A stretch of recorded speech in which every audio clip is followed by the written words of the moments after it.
Hello guys, my name is Muhammad Amshar bin Muhammad Anif from Nautical Science and Maritime Transportation. My metric number is S51908. Hello, my name is Adri Lim and my metric number is 50069.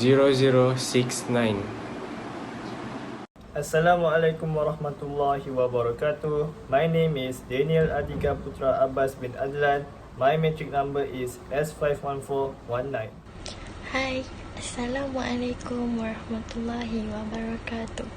My name is Nur Farah Na'ilah binti Muhammad Arifin and my metric number is S51688.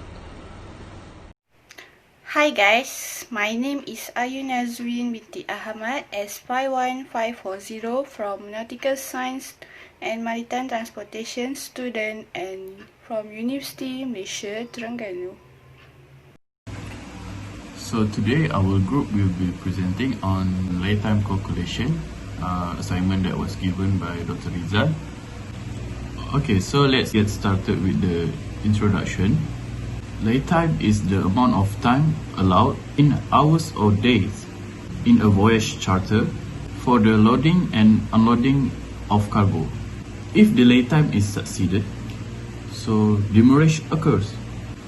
Then, if the whole period of laytime is not needed, dispatch might be payable by the ship owner to the charterer depending on the terms of the charter party. So basically, laytime and lay days are often confused as referring to the same idea. Lay days refers to the time where the ship is presented itself to the charterers. So if the ship arrives before lay day specified, the charter does not have to take control or start the loading and discharge procedure, depending on the type of charter. While if the ship arrives after lay day, the contract can be cancelled as the notice of lay day are presented. Cancelling it can be shortened to laycan. So the point when laytime is commences determined by a notice of readiness, know which the master of the ship give to the port when the ship is arrived. To the port for loading and discharge, charterer must be informed that the ship has arrived so they can and ready with all respect for loading and discharge procedure. Based on the question given, there are several important keywords that we need to take note so that our calculation will become easier. So, laytime to commence at 1300 hours if notice is given before noon at 0700 hours. Next working day is if given afternoon. Notice to be given in ordinary working hours. Okay, next. Time from 1077 hours Friday or the day preceding a holiday to 0800 hours Monday or next working day. Not to count unless used but half of actual time used to count unless the vessel are already on demurrage. After that, the port loaded the vessel 24 hours a day. Next, demurrage rate of USD 5,000 per day and pro rata dispatch at half demurrage rate on laytime safe. Nevertheless, next, no local, national or international holiday occurred during this period of time. Okay, next we go to the slide of the laytime calculation. It starts from the 3rd of March where vessel of MV My 8 ship has arrived at the Buenos Aires roads on 1500 hours. Next, on the same day, at 1700 hours, the NOR or the Notice of Readiness has been tendered. During this time, the laytime calculation is still not being calculated. Next, on 4th March at 0700 hours, the laytime calculation start. Why it is start at 0700 hours? It is because in the charter party clauses it states that the late time to commence at 13:00 hours if the notice is given before noon. However, if the notice is given after noon, the late time will start at 07:00 hours of the next working day. This is mean that if the notice of readiness is be given before noon on that day, the late time will start at 13:00 hours. And if the notice of readiness is given after noon on the same day, the late time will start to count at 07:00 hours on the next working day. So, in this situation, the notice of readiness has been tendered after noon on 3rd of March.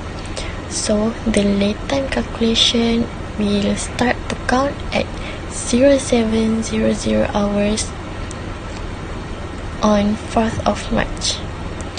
Okay, next, the loading commence at 07:00 hours until 09:59 hours, and the late time start to count.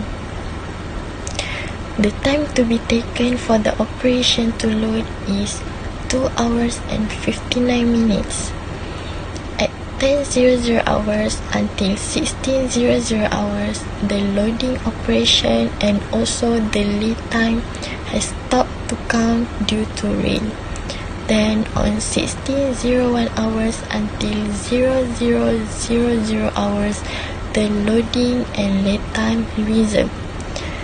The operation takes 7 hours and 59 minutes to complete.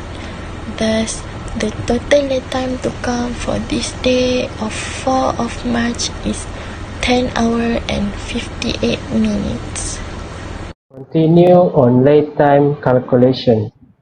On 5th March, 00:01 hours until 23:59 hours, the vessel was unable to load due to the lack of cargo availability from local shipper.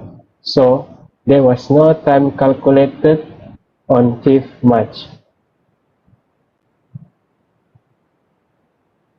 On 6th March, at 00:00 hours until 23:59 hours, the vessel was fully loaded. There was no problem on that day, so the loading operation have been operated normally. The late time calculated is 23 hours 59 minutes. So, the total late time on 6 March is 23 hours 59 minutes. On 7 March, at 00:00 hours until 07:59 hours, the loading have been resumed. The late time have been calculated for 7 hours 59 minutes. At 0800 hours until 11:00 hours, the loading have been stopped due to the rain. At 11:01 hours until 16:59 hours, the loading have been resumed, and the late time have been calculated for 5 hours 58 minutes. At 17 hours until 23:59 hours, the loading have been resumed, and the late time have continued to calculated. However, at this time, the late time only calculated for half.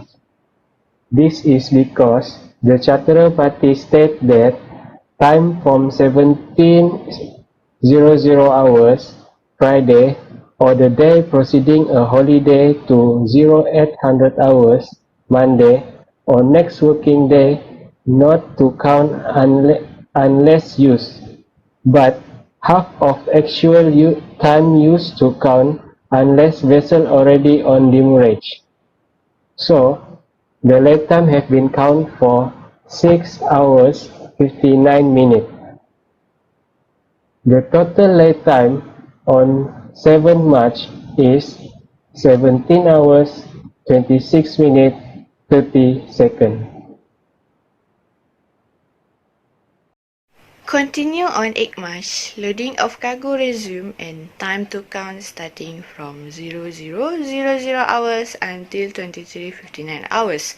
But total lead time calculated as a half lead time, which is 11 hours 59 minutes 30 seconds. On 9 March, from 0000 hours until 08:59 hours, loading of cargo resume. From 09:00 hours to 12:00 hours, unable to load cargo because it rained. Then, loading continue from 12:01 hours until 13:00 hours. But unfortunately, rained again and cargo can be loaded from 13:01 hours to 17:00 hours. After the rain stopped, from 17:01 hours to 23:59 hours, loading of cargo are resumed. Total lead time on that day is 8 hours, 28 minutes, 30 seconds, due to half lead time starting from 7 March until the end of the day. On the following day, which is the 10th of March, at 0000 hours until 07:59 hours, the loading of the cargo is resumed, but it is calculated by half of the lead time. At 0800 hours until 1200 hours, the loading of the cargo is completed.